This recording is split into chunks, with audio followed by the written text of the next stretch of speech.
India അപകടത്തിൽ അന്വേഷണത്തിനായി കേന്ദ്ര സർക്കാർ ഉന്നതതല സമിതി രൂപീകരിച്ചു. കേന്ദ്ര ആഭ്യന്തര സെക്രട്ടറിയാണ് സമിതിയുടെ തലവൻ. അപകടത്തിന്റെ കാരണം പരിശോധിച്ച് 3 മാസത്തിനുള്ളിൽ സമിതി റിപ്പോർട്ട് സമർപ്പിക്കും. കാണാതായവർക്കായി തിരച്ചിൽ തുടരുകയാണ്. DNA പരിശോധന പൂർത്തിയായ മൃതദേഹങ്ങൾ ബന്ധുക്കൾക്ക് വിട്ടുനൽകും. പത്തനംതിട്ട സ്വദേശി രഞ്ജിതയുടെ സഹോദരൻ അഹമ്മദാബാദിൽ എത്തിയിട്ടുണ്ട്. നോബൽ മാരിക്കാരൻ നൽകും വിശദാംശങ്ങൾ. Nobel, good morning. ഇതിപ്പോൾ അന്വേഷണത്തിനായി കേന്ദ്ര സർക്കാർ ഉന്നതതല സമിതി രൂപീകരിച്ചു. ഇതിൽ ആരൊക്കെയാണ് ഉണ്ടാവുക? അന്വേഷണം ഏത് രീതിയിലായിരിക്കും?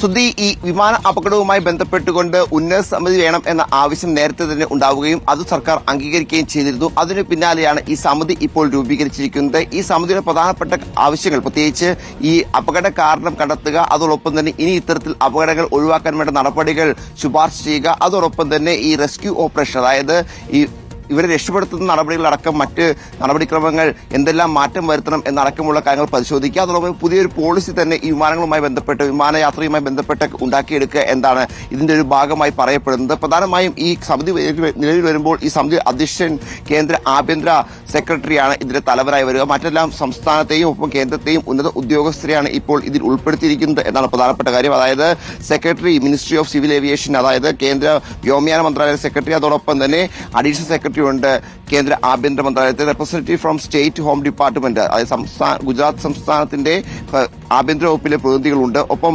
റെപ്രസെന്റേറ്റീവ് ഫ്രം സ്റ്റേറ്റ് ഡിസാസ്റ്റർ, അതായത് സംസ്ഥാനത്തെ ദുരന്ത നിവാരണ സേനയുടെ പ്രതിനിധികൾ ഉൾപ്പെടുത്തിയിരിക്കുന്നു. അഹമ്മദാബാദ് പോലീസ് കമ്മീഷണർ ഇതിൽ അംഗമായിരിക്കും. അതോടൊപ്പം തന്നെ ഡയറക്ടർ ജനറൽ ഓഫ് എയർഫോഴ്സിന്റെ അംഗമുണ്ടാവും. ബ്യൂറോ ഓഫ് സിവിൽ ഏവിയേഷന്റെ ഡയറക്ടർ ജനറൽ ഇതിൽ അംഗമായിരിക്കും. അത്തരത്തിൽ നിരവധി പ്രമുഖരായ ഏറ്റവും പ്രധാനപ്പെട്ട ഉന്നത ഉദ്യോഗസ്ഥരെ ഉൾപ്പെടുത്തിക്കൊണ്ടാണ് ഇപ്പോൾ ഇത്തരത്തിൽ ഒരു സമിതി, അന്വേഷണ സമിതി രൂപീകരിച്ചുകൊണ്ട് സർക്കാർ എന്താണെങ്കിലും ഇതിന്റെ അന്വേഷണം പൂർത്തിയാക്കാനുള്ള തീരുമാനം എടുത്തിരിക്കുന്നത്.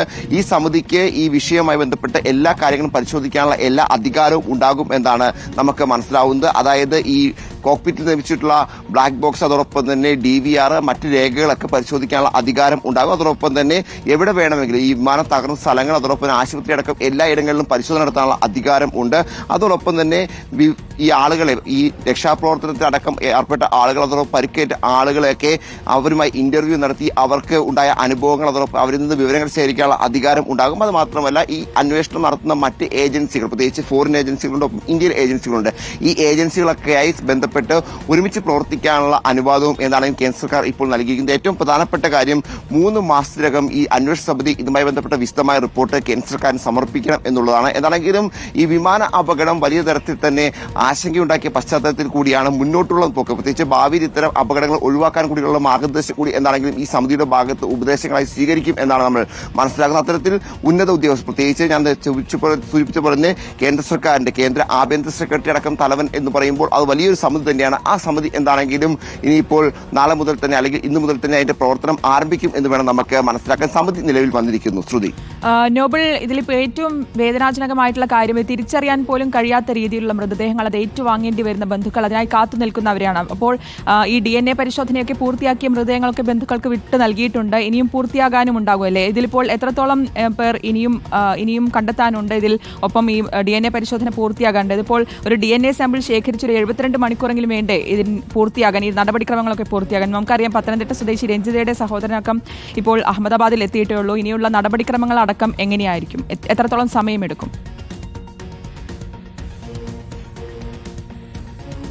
ശ്രുതി, എന്താണെങ്കിലും DNA പരിശോധന പൂർത്തിയാകാൻ സമയമെടുക്കും. കാരണം ഇന്നലെ രാവിലെ മുതലാണ് DNA സാമ്പിളുകൾ പ്രധാനമായും ശേഖരിച്ചു തുടങ്ങിയത്. 72 മണിക്കൂർ, അതായത് നാളെ ആയിരിക്കും ഒരുപക്ഷെ അതിന്റെയൊക്കെ റിസൾട്ട് വരിക. അതോടുകൂടെ ഇനിയിപ്പോൾ ബോഡികൾ, പ്രത്യേകിച്ച് ഈ വിമാനത്തിലുണ്ടായിരുന്ന 241 യാത്രക്കാരും അതോടൊപ്പം തന്നെ ജീവനക്കാരും അടക്കമുള്ള 241 പേരുടെ മൃതദേഹങ്ങൾ കൈമാറുന്ന വൻ ദിവസങ്ങളായിരിക്കും എന്ന് തന്നെയാണ് നമുക്ക് മനസ്സിലാക്കാൻ. അതേസമയം ഇന്നലെ വരെ 7ഓളം മൃതദേഹങ്ങൾ കൈമാറിയിട്ടുണ്ട്. കാരണം ഈ വിദ്യാർത്ഥികളായ ഹോസ്റ്റലിൽ ഉണ്ടായിരുന്ന ആളുകളുടെയൊക്കെ മൃതദേഹങ്ങൾ തിരിച്ചറിയാൻ കഴിയുന്ന നിലയിലായിരുന്നു ഉണ്ടായിരുന്നത്. അത് കൈമാറുകയും ചെയ്തിട്ടുണ്ട്. നിരവധി ആളുകൾ DNA സാമ്പിൾ നൽകിയ ശേഷം ഇപ്പോഴും കാത്തിരിക്കുകയാണ് ആ റിസൾട്ടിന് വേണ്ടി എന്താണ് പ്രധാനപ്പെട്ട കാര്യം. അവരെ സംബന്ധിച്ചിടത്തോളം അവർ ഉറ്റവരുടെ ഭൗതിക ശരീരവുമായി നാട്ടിലേക്ക് മടങ്ങുക എന്നാണ്. വളരെ സങ്കടം ഉണ്ടാക്കുന്ന കാഴ്ചകൾ തന്നെയായിരുന്നു ഇന്നലെ നമ്മൾ അവിടെ കാണാൻ കഴിഞ്ഞത്. ഇന്നും ആ കാഴ്ചകൾ, പ്രത്യേകിച്ച് ഇന്നിപ്പോൾ പത്തനംതിട്ട സ്വദേശിയുടെ സഹോദരൻ അടക്കമുള്ള ആളുകൾ എത്തുകയാണ്. അവരുടെ DNA സാമ്പിളുകൾ ഇന്ന് ശേഖരിക്കും. പക്ഷേ 72 മണിക്കൂർ, നാളെയും മറ്റന്നാളും ശേഷം മാത്രമായിരിക്കും അതിന്റെ ഒരു ഫലം വരിക എന്നാണ് നമ്മൾ പ്രതീക്ഷിക്കുന്നത്. ഒരുപക്ഷെ അതിവേഗത്തിൽ ഇതിന്റെ റിസൾട്ട് കിട്ടാനുള്ള സംവിധാനം ഉണ്ടാക്കുകയാണെങ്കിൽ നേരത്തെ ലഭിക്കും എന്നും പ്രതീക്ഷിക്കപ്പെടുന്നു. പക്ഷേ ഇപ്പോഴും മരണസംഖ്യയുടെ കാര്യത്തിലൊക്കെ ഒരു ഔദ്യോഗിക കണക്കുകൾ വരേണ്ടതുണ്ട് എന്ന് പ്രധാനപ്പെട്ട പ്രധാനപ്പെട്ടതാണ്. നിലവിൽ ഉള്ളതിനേക്കാൾ കൂടുതലായിരിക്കുമോ ഇനിയിപ്പോൾ സർക്കാർ ഔദ്യോഗികമായി പ്രഖ്യാപിക്കുന്ന കണക്ക് എന്നൊക്കെയുള്ള ആശങ്കകൾ എന്നാണ് നിൽക്കുകയും ചെയ്യുന്നുണ്ട്. ചികിത്സയിൽ കഴിയുന്ന 12 പേരുടെ നില ഇന്നലെ ഗുരുതരമായിരുന്നു. അവരുടെ